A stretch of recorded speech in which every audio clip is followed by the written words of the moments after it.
Hello, valued viewers. You are all welcome to my program, Mining for the Truth, which refers to the process of digging to discover the undiluted doctrines of Christ. I'm speaking to you live from Ghana, West Africa, and I'm in Takoradi. Joseph Atta is my name. I attend Church of Christ. Mining for the Truth has two purposes as follows. One, to share the word. John 1 verse 1 and Genesis 1 verse 1. 2, to share the truth. John 8:32, John 17:17, John 14 verse 6.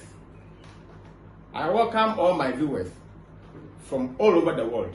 Australia, Dubai, USA, Nigeria, India, South Africa, Ghana, and everywhere. I thank all those who have been viewing my videos. Thank you so much. I'm surprised. When I posted the teaching, the episode 6 on restrain thy child, within 10 hours, I have had 130 viewers. Wow, this is so surprising. So surprising. So thank you so much for making the time. Money is hard to find. So it is quite surprising that people still have time to at least view the Word of God.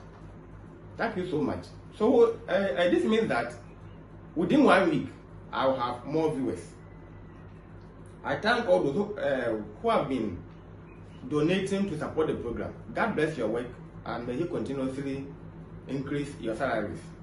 The brother who bought me the tablet, in fact, I don't know how to thank you. My laptop has spoiled.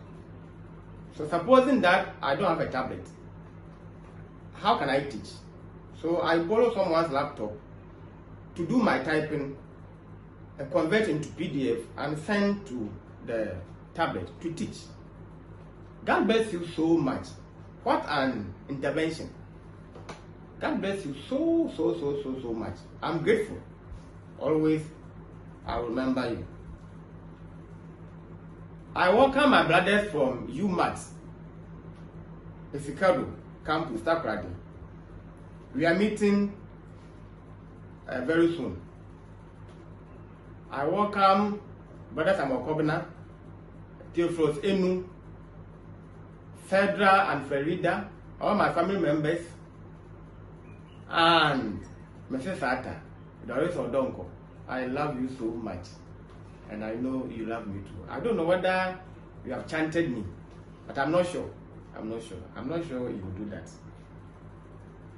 It is a genuine love anyway. Of course, we are created to love, to share our love. And you have been a good mentee. Thank you for not disgracing me. It is my duty to direct your path in the right way. So thank you for learning than being the opposite. Now, without wasting much time, today is episode 7. I'm sure. Today is episode 7. And the title will be Drawbacks. Our topic will be Drawbacks of failure to train up the child in the Lord. So disadvantages, deficiencies, or effects of failure to train up the child in the Lord. I'll give you 7. 1, pride. Pride. 1 Kings 1 verse 5 and 6. 1 Kings chapter 1 verse 5 and then the verse 6. So let's see about Adonijah. Later we will go to Absalom. Now Adonijah, the son of Haggith, exalted himself, saying, I will be king. And he prepared for himself chariots and horsemen, and 50 men to run before him. Verse 6. His father had never at any time displeased by him. His father had never at any time displeased him by asking, why have you done thus and so? He was a very handsome man, and he was born next after Absalom. So David never questioned. He never rebuked him. There was no rebuke here. We go to 2 Samuel 15, verse 1 to 6. So 2 Samuel 15, verse 1 to 6. I read. After this, Absalom got himself a chariot and horses, and 50 men to run before him. Verse 2. And Absalom used to rise early and stand beside the way of the gate. That's the entrance to King David's palace. And when any man had a dispute to come before the king for judgment, Absalom would call to him and say, "From what city are you?" And when he said, "Your servant is of such and such a tribe in Israel," Absalom would say to him, "See, your claims are good and right, but there is no man designated by the king to hear you." Verse 4. Then Absalom would say, "Oh, that I were judge in the land. Then every man with a dispute or cause might come to me, and I would give him justice." Verse 5.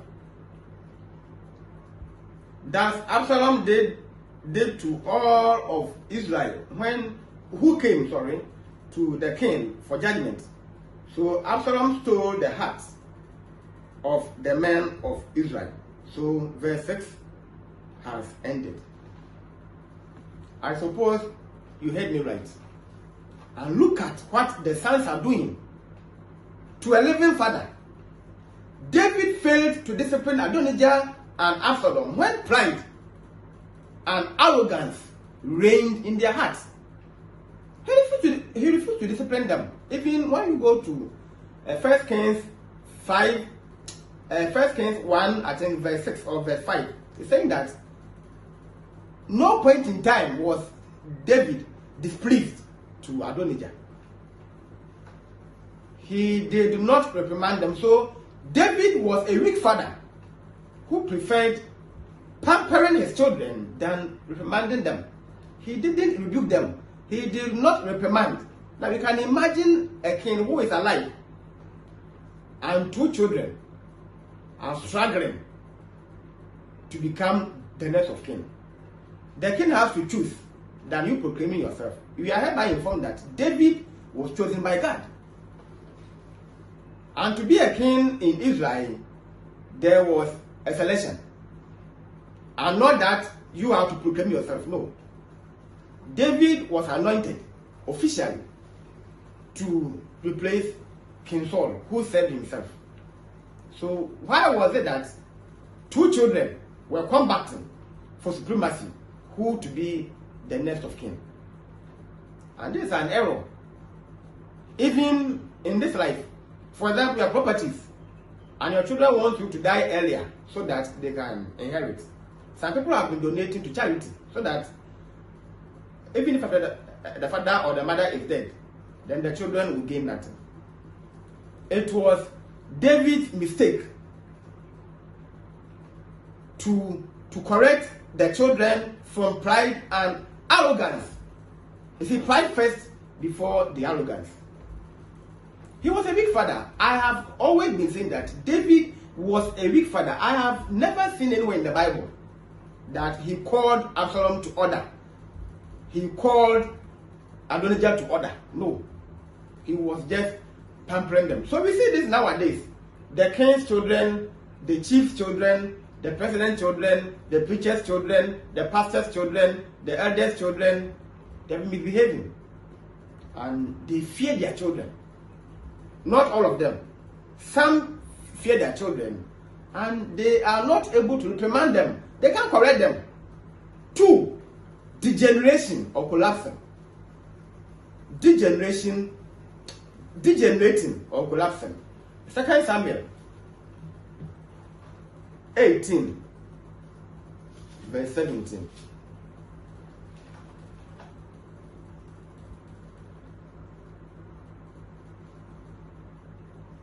the rain wants to fall, so the room is a bit dark. And they took Absalom and threw him into a great pit in the forest, and raised over him a very great heap of stones. And all Israel fled, everyone to his own home. Degenerating or collapsing. David's toleration killed Absalom prematurely. Simple. David's toleration killed Absalom prematurely. It was the foolish pursuit to be self-made king that got him killed. He was contending with the father. He was fighting with the father because he has also raised his own army against his own father. So benefit of failure to train a child as a father or as a mother. He had no lineage. He died. He didn't marry, he didn't give birth. We are saying that he died prematurely, accidentally. And who killed him? Was Joab. However, David had instructed that, do diligently with my son.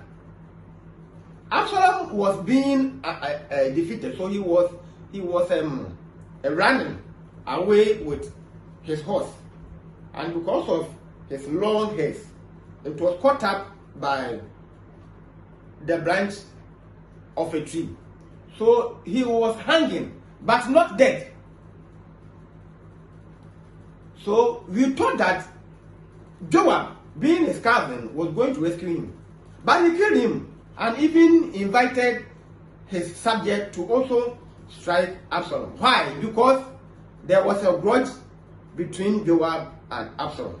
Absalom was completely proud and arrogant. He burned the field of Joab, and he also has to substitute him being a commander of the army. Pride.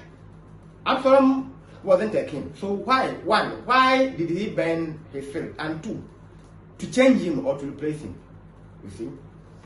So it was a vengeance. That's why Absalom was killed. Absalom was killed by David. Absalom was killed by David, since he did not rebuke his earlier evil intentions. This is what you must know. Most parents are killing their children in vain, but they don't know. Whether you know or not, on the day of judgment, you're going to account for them. Absalom was killed by David, since he did not rebuke his earlier evil intentions. How can you stand up or rise against your own father?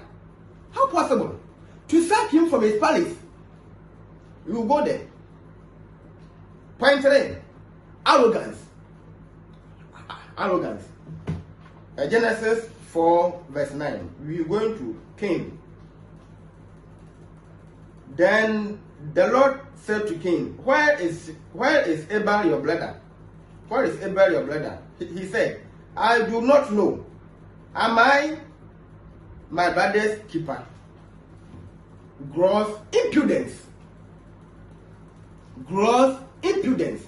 And impudence means insolence. So arrogance. Parents who refuse to train up their children in the Lord to seek God in their early life equally expose them to become disrespectful, disregarding authority.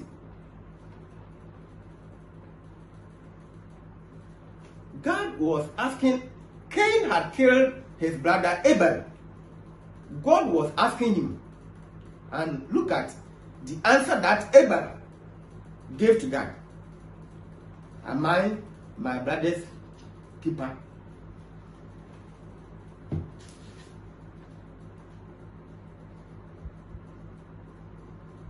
So the first was that I do not know. Number 2, am I my brother's keeper? You have sinned. He was supposed to be having a contrite heart to apologize, but because of arrogance, he thought he was equal to God. Of course, God cursed him anyway. So we say that Parents who refuse to train up their children in the Lord to seek God in their early life equally expose them to become disrespectful, disregarding authority. The first is that they will disrespect you, they will disregard you, and they will extend it externally. Cain had poor training. That he insulted God. He had poor training. How possible that he could talk to God in this manner? Same thing that these children, they also go out to talk to the elderly. They don't care whether you're a preacher, wherever you are. If you're not careful, they will insult you. It was Eve who invented pride. It was Eve who invented pride. Adam was later influenced. We are saying in Genesis 3 verse 6. Of course, I will explain.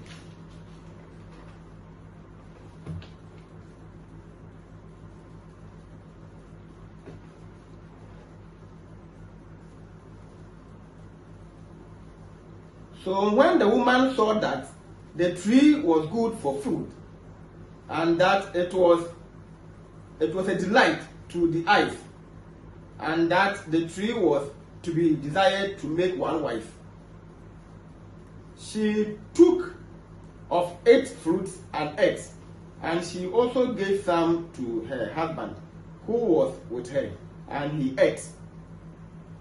And he ate. So Genesis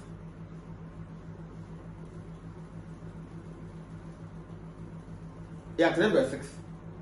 So I'll repeat again. If you want to continue, you can continue to the verse 8. So when the woman saw that the tree was good for food, and that it was a delight to the eyes, and that the tree was to be desired to make one wise, she took of its fruit and ate, and she also gave some to her husband who was with her, and ate. Okay, so verse 6. Now, when God created Adam, Adam was placed in the Garden of Eden. So it's a pleasant feast. He gave me a warning. Do not trespass to eat one tree, the fruit from one tree. Adam obeyed. There was no pride in Adam, in case you're unaware. Adam was so humble. He knew nothing. He was an obedient man to God until Eve came. And then pride was first invented by Satan, and then he also transferred it to Eve. And pride still reigns in the heart of men until the world will come to an end. Now, why am I saying that? It was Eve who invented pride. For stretching the hand to pluck is the pride, or was the pride. To stretch the hands means to trespass, to disregard authoritative authority. To stretch the hand alone. So simple. Very simple. Adam was there. Why didn't he eat the fruits? Why didn't Adam stretch his hand? Eve came later to stretch her hand, depicting that he invented pride in our human race. We have been telling people that every woman is naturally disrespectful. I face fact in life. So if you are married and your wife is disrespectful to you, I don't see this as a problem. Their nature, of course, from their mother Eve. So why should I waste my time to quarrel, to debate, to report her to someone that she doesn't respect? It is her nature. However, not all are so. But because the invention was from Eve, by all means, and it is evident that most women don't respect, proud and arrogant. This pride was passed on to Cain. You are hereby informed that Cain was a son to Adam and Eve. They were proud. Of course, later, Adam too was involved. The popular saying, like parents, like child, can be employed here. What the parent did was the same thing that Cain also did. They disrespected God in the Garden of Eden. At times, people make mistakes. Our God is a God of second chance, a whole lot. I disagree to them and always have been correcting them that if you are sinning, keep quiet and sin. Don't comfort yourself while you are sinning. That even God gave Adam and Eve second chance. It is a lie. You won't find this ignorance anywhere in the Bible. You can't prove it. Who told you that God gave the first couples second chance? If God gave them second chance, He would have allowed them to stay in the Garden of Eden. There was their home. Because of disobedience, He sacked them. Justice before mercy. This is what you must know. Justice before mercy. He pardoned them for not killing them. He even cursed them. So what do you mean by our God is a God of second chance? What do you mean by that? What do you mean? He even cursed them. You see? He cursed them. He didn't just sack them. He cursed them. God cursed them. Adam, Eve, and then the serpent. They were all cursed. So you see that God is angry with sin. I am surprised that, okay, God, so why is it that at least, if you have sacked them, they should go? He cursed them. God cursed them. So don't sit down there and be bragging. Our God is a God of second chance. You are a liar. Not always so. And even those who were given second chances, they had transcendent consequences of their choices. There's no way God will forgive you for making the wrong choice. Now, if you go to Ecclesiastes 11 verse 9, let's read something and see. Ecclesiastes 11 verse 9. If you don't understand the Bible, don't sit down somewhere to use the philosophy of this world to justify yourself. Ecclesiastes 11 verse 9. Very good. Rejoice, O young man, in your youth, and let your heart cheer you in the days of your youth. Walk in the ways of your heart and the sight of your eyes. So God does not prevent anyone from enjoying his or her youth. We continue. But know that for all these things, God will bring you into judgment. Choices have consequences. Anybody who made wrong choice in the Bible was not given any second chance. And even if there was, the person had to bear the rightful consequences of such choice or choices. So don't sit somewhere, use worldly wisdom to crack jokes, to live comfortably in a sin. They were sacked from the Garden of Eden forever and ever. Forever and ever. The garden, the gate was even sealed so that they could not enter it again. That was where hardness of heart began. They had to struggle to farm. The husband, Adam, was to farm. Eve was also struggling to give birth. And then the snake had to crawl, or the serpent had to crawl. Adam and Eve were not given any second chance. They were sacked. You are living in my womb. I traveled and then I came back to see that you are not caring for my womb well. I took my keys and then I sacked you. This is not a second chance. A second chance is when I give you back the keys to stay in there, and then this time I'll tell you that do well to keep the room or the building clean. God sacked them. He gave them no second chance. If you're worshiping God, do not take liberties to misbehave and then quote some Bible quotation to justify yourself. I'm saying that I have never seen anyone in the Bible in which God gave him second chance for free. At least the person will have to bear the consequences as such. At least.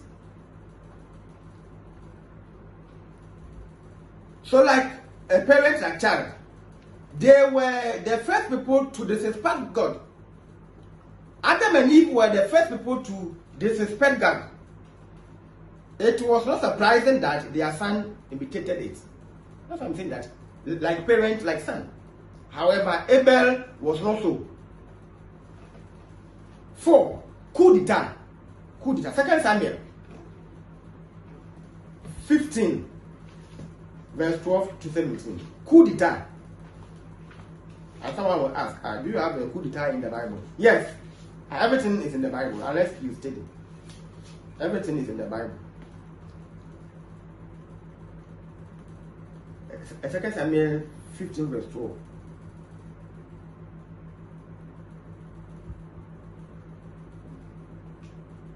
And while Absalom was offering the sacrifices, he sent for Ahithophel, the Gilonite, David's counselor, from his city Gilo or Gilo.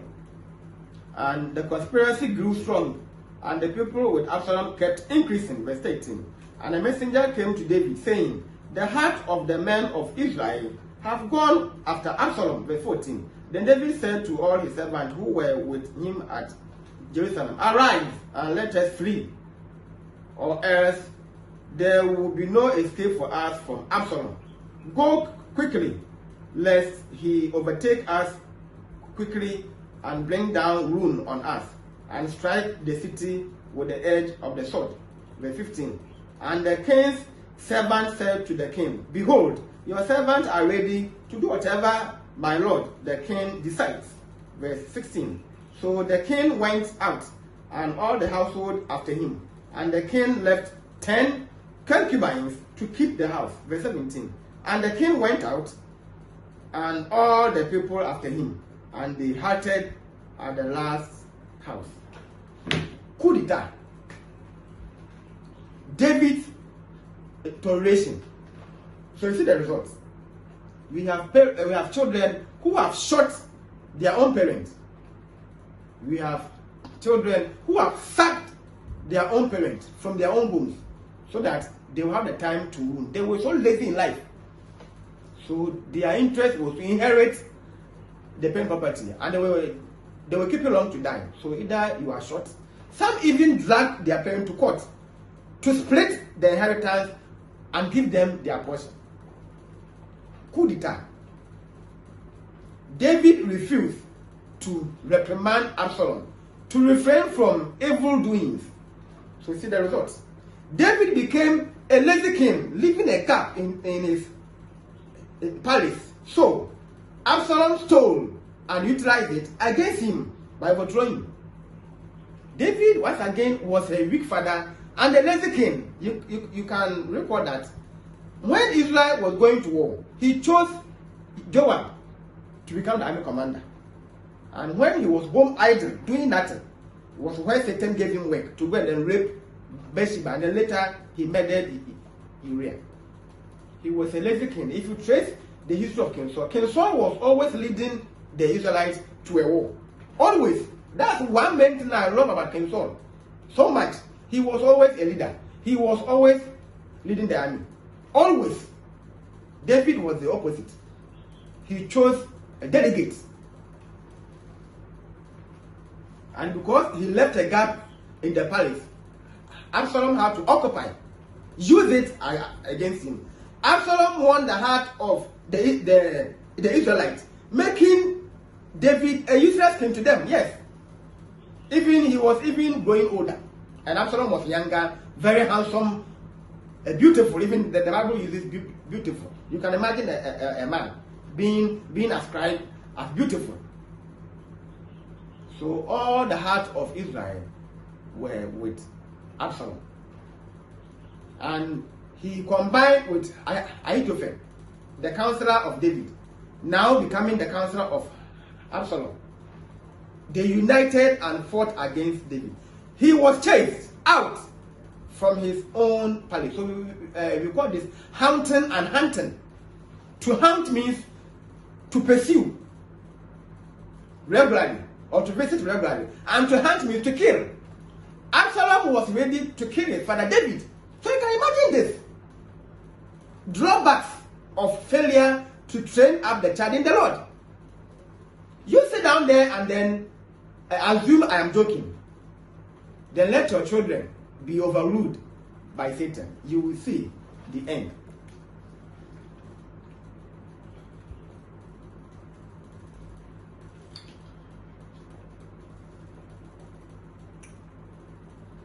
Per doctor's advice, you need not wait to be tasty before drinking water. So at least you can be sipping small. And the more you talk, the throat dries. So ideally, there should be some kind of lubricating. So I have to lubricate my throat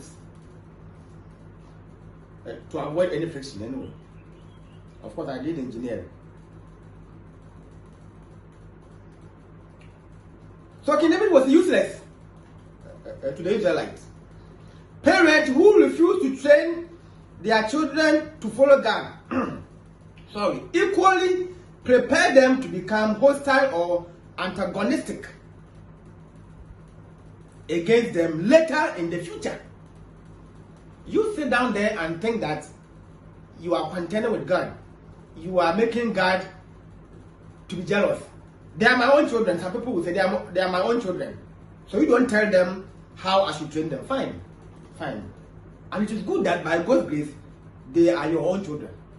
So good. I've been saying that.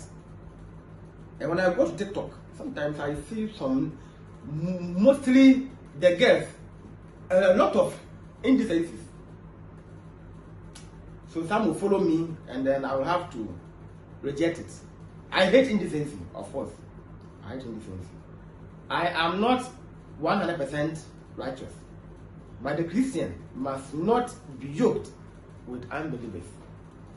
Yes. So me, if you are an unbeliever, someone who has decided to live for Satan, there's no way I can be friends with you. And even if we are friends, and I see that you have turned into indecency, then I unfriend you. It is best. You have your phone, you have my phone. You have your life, I have my life. Even on Facebook, if you are following, if you are boosting my page, whoever you are and a contribution to my program, if you are indecent, I will unfriend you. That one is a fact. When you send me any video, then I will unfriend and then I'll block you.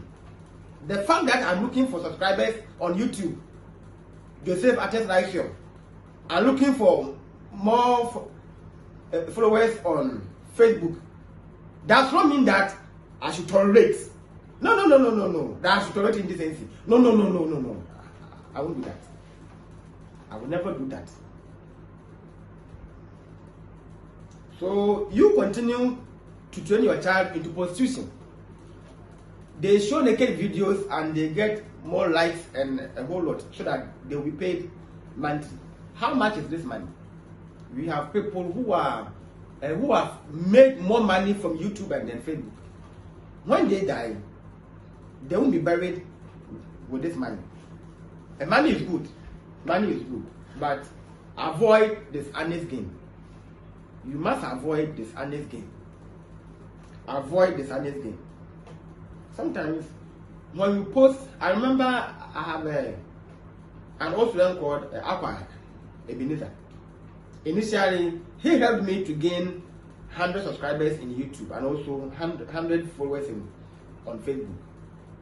Then he was telling me that, Mr. Atta, one thing I hate is that when you create a page, a channel to propagate profanities, you get more followers. So why is it that people have refused to follow and then subscribe to your channel and then your page? So he was just calling the students to come with their phones to subscribe by force. Oh, he did well. Yes, he did so well. When you come, so far as you are having a phone, sometimes we have to even give you a hotspot.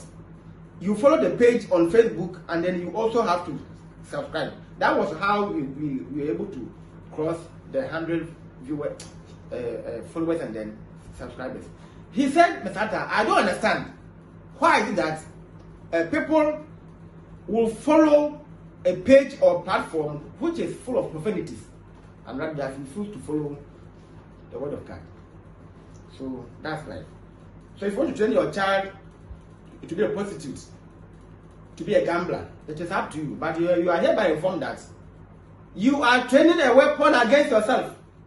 The child will steal your own money to go and stake a bet. He will steal your precious ornaments. For example, it could be a chain or your precious item to go and sell for cocaine.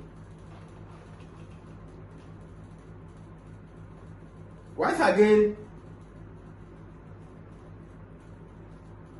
parents who refuse to train their children to follow God equally prepare them to become antagonistic or hostile against them in the future.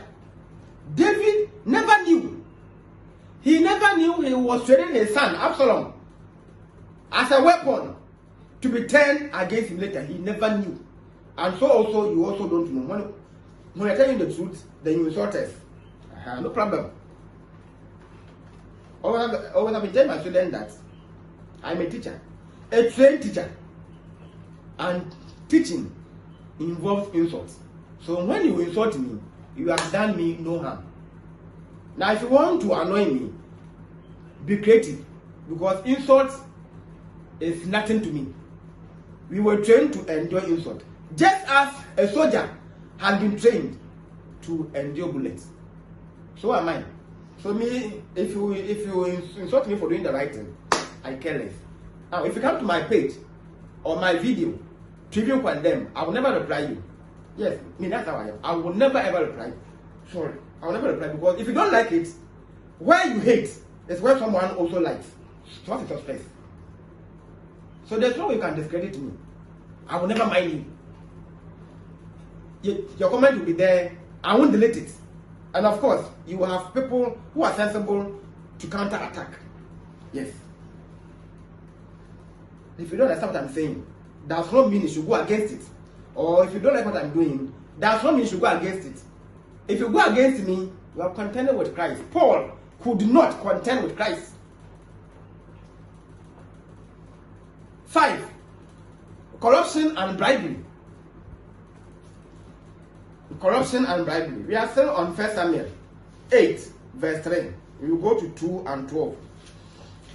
1 Samuel 8, verse 3. Yet his sons did not walk in his ways, but turned aside after gain. They took bribes and perverted justice. 2, verse 12. 2, verse 12. Now, where we read was the sons of Samuel. Yeah, sure, I'm sure. 2 verse 12 of 1 Samuel. Now, the sons of Eli were worthless men. They did not know the Lord. I think I even used this last week. Now, I'll summarize before I read. Now, when Hannah gave birth to Samuel, upon several penitent prayers, upon several sincere prayers, she dedicated Samuel to the Lord, and Eli was the high priest there. Now, why was it that Samuel had the chance to become a mentee to Eli?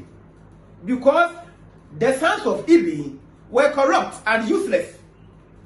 Now, if his sons were following God, then Samuel would have been added to them. But they were corrupt. They were taking bribes. They were sleeping with the women in the temple.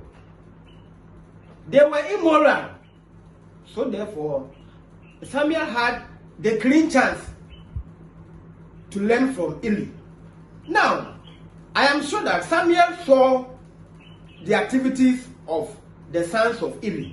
So why is it that he was not also able to learn from the mistakes Eli did for not training up his children in the Lord and do the same thing to his sons? And his sons also grew to become corrupt and they took bribes from the Israelites. So we have this as the general overview of the whole story. 1 Samuel 2 verse 12 and then 8 verse 3. Samuel learned no lessons from Eli's sons when he was growing. Yes, he learned no lesson. I'm surprised. I am quite surprised. Samuel learned no lesson from Eli's sons when he was growing. Eli's sons were useless and corrupt. That was why Samuel had the chance to become a mentee. Yes, as already explained. If they were there, he might not even be chosen.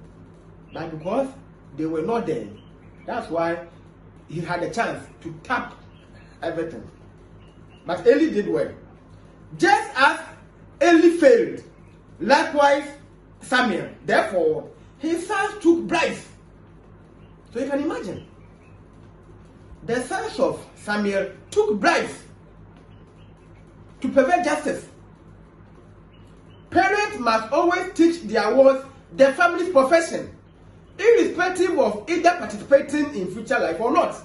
Last week, or I think last 2 weeks, I was saying that when I was a child, my dad or my parents, they taught me farming. Whether you are going to become a professional farmer or not, you must farm. No matter who you are in the family, we were all born at the village or in the village, and we were all farmers. Now we are all in the cities. None is now farming, but we can choose to venture into farming because we know farming, we understand farming. We have all been to school. We are all schooling. So therefore, we have different professions, but we know how to farm. Teach your child the trade of your family. Yes, of your family. Whether the child is going to use it or not, the child must be taught. Except maybe armed robbery, fornication, prostitution, something sinful. But when you are doing something legitimate, you are a welder, you are a fitter. At times you see some 5-year or 10 years child going to workshop with the father. At times we mock the father. And instead of you to send the child to school, you are. So we see it as a child labor. Means that the child will become engineer in future. The earlier, the better. Children, they learn so fast when they are young. So by the time the child completes a junior high or senior high, he's a master craftsman or she's a master craftswoman. You see.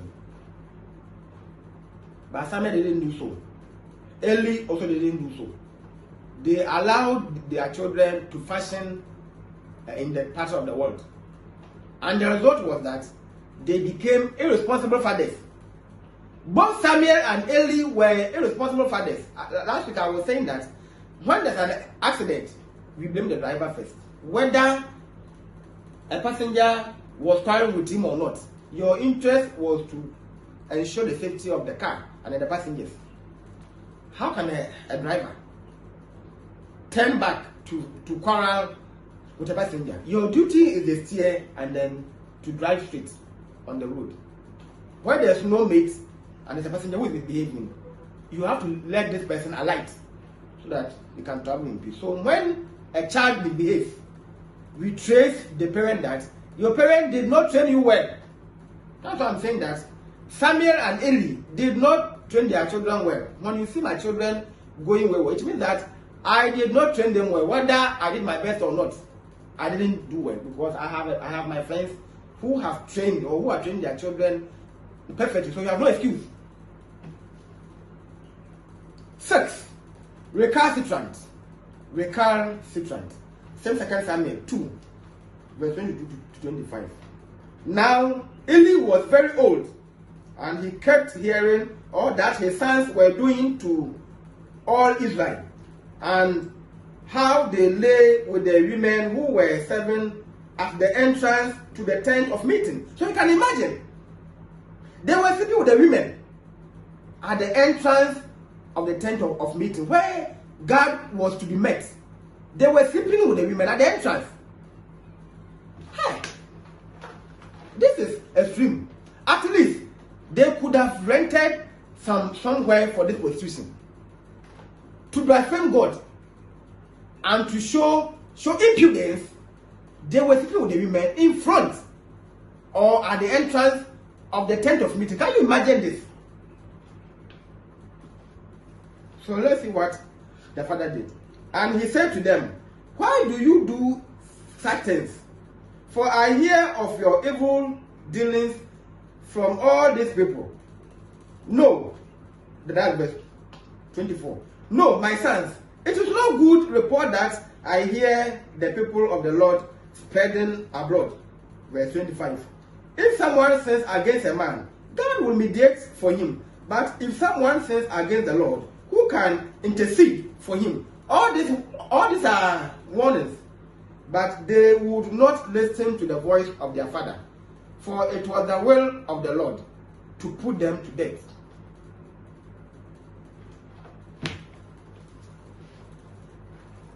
Eli's latter rebuke turned useless to his defiant sons. They were grown. If you do something, do it at their early stages. Eli was about to, let's say, even die. And they were then adults. So they were to live their own lives. They were adults and Eli's counsel was too late. Yes, too late. They had made their choices to follow Satan and to do evil continually. They had made their own minds. He was supposed to have trained them when teenagers. They did not know God at their youthful ages. So you can't blame them entirely. That's what I'm saying, that Eli was an irresponsible father. Where was all this rebuke when they were young? He failed to. You do not condone evil. You must continuously rebuke and correct a child. Put the child to order. Don't close your eyes and pamper. That's how children are. Sometimes intentionally they do something to see the reaction from the parents. If they don't do anything, then they continue. They grow roots and they become full tree. So that rooting becomes very difficult. Eli was a failure, so the children were recalcitrant. They were defiant. We mean bold resistance to authority. Bold resistance. Can you imagine sleeping with women at the entrance of God's temple? How possible? How possible? By God's grace, He punished them. Now, 7, death. Death. Same 2 Samuel 2 verse 34. 2 Samuel 2, sorry, 1 Samuel 2:34. And this that shall come upon your 2 sons, Hophni and Phinehas, shall be the sign to you. Both of them shall die on the same day. Stop saying our God is a God of second chance. When God speaks, it is final. God never pardoned Eli's sons, even though he advised them. You see, when you are doing something, when you are sinning, and you are prospering, you are hereby informed that Satan also has the authority to bless someone to become rich. Otherwise, we will have gay. We have people who are gay. They are they are pretty rich. So many unbelievers and believers who are so wealthy. So other people would debate that, but if I are saying God does not bless mankind, why is it that this person is a corrupt person, but still he prospers? Satan is using him. So Satan can bless and God too can bless. But the blessings of Satan are not forever. I mean, it is not durable. God's lasts longer than Satan's. And even if you last longer worshiping Satan, at the end, you go to hell. So what your stress? Poor training sometimes sends children to early grave. Initially, you saw from David to Absalom. It is actually a waste of time and resources giving birth without the responsibility to train. It is a waste of time and resources to give birth irresponsibly, and you have failed to train them. It would have been best not bringing them to the world at all, or into the world at all. Yes. If you know you are not responsible, don't give birth at all, than to give birth and then worry them. It was Eli who killed his sons. Simple.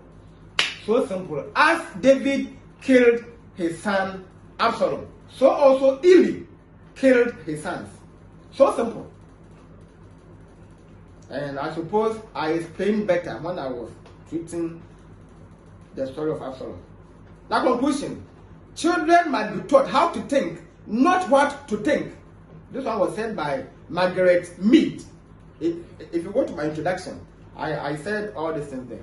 Children must be taught how to think, not what to think. 2. Children have never been very good at listening to their elders, but they have never failed to imitate them. I mentioned that, like parents, like son, the issue of Adam and Eve and then Cain. Children have never been very good at listening to their elders, but they have never failed to imitate them. They will imitate you as you are doing, though at times you are advising and they are not listening. They are learning what you are doing. Then the last one day. Now, from what I read, was said by James Baldwin. Sorry. All these are quotes from people. Please, they are not mine. That's when I quote, I mentioned the writer. Now, let's say something from L.R. Noss. L.R. Noss. One day, they will walk in your shoes. One day, they will walk in your shoes. Make sure they are pointed in the right direction. One day, they will walk in your shoes. Make sure they are pointed in the right direction. Are you pointing your children to walk in your shoes? Are you directing them into righteousness? Are you shaping or forming them to fashion after God? To seek ye first? To remember God in their youthful stages? To go ye therefore? Or you have advised them to follow Satan? To make money while they are young, so that in future they can enjoy. You won't find this anywhere in the Bible that if you are young, make money to enjoy in future. How do you know whether you die or not? How can you live with your own timetable? The rich man who wanted his soul to eat and then marry, God said, thou fool, your soul will be demanded this night. And truly, he died. So accumulation of wealth at a youthful age, so that when you grow old, you can enjoy. God requires your youth. That's why he's saying that. Remember now thy Creator in thy youth. It means see God as a priority when you are young. Don't wait when you have grown old. Of course, I won't sit here forever. My throat can fail. Old age comes with its own problems. So you can't predict the future. I can have some eye problem. That's why I'm trying to remember my God now. Go ye therefore. Mission efforts. That's why almost, I won't say almost, every weekend I must teach. Every weekend I'll come here to teach. Every weekend, so far as God forgives me my sins and then lengthens my lifespan. I mean, if I have breadth and strength, I will teach the Bible. I will teach with him. Anyway, this ends our teaching on episode 7. drawbacks of failure to train up the child in the Lord. So next week, by His grace, will be do not leave your children behind. Do not leave your children behind. So if you're going to church, go with them. So next week we will do justice to it. Until then, my name is Jose Factor. Number is 0248 026557. Thank you so much. Bye bye.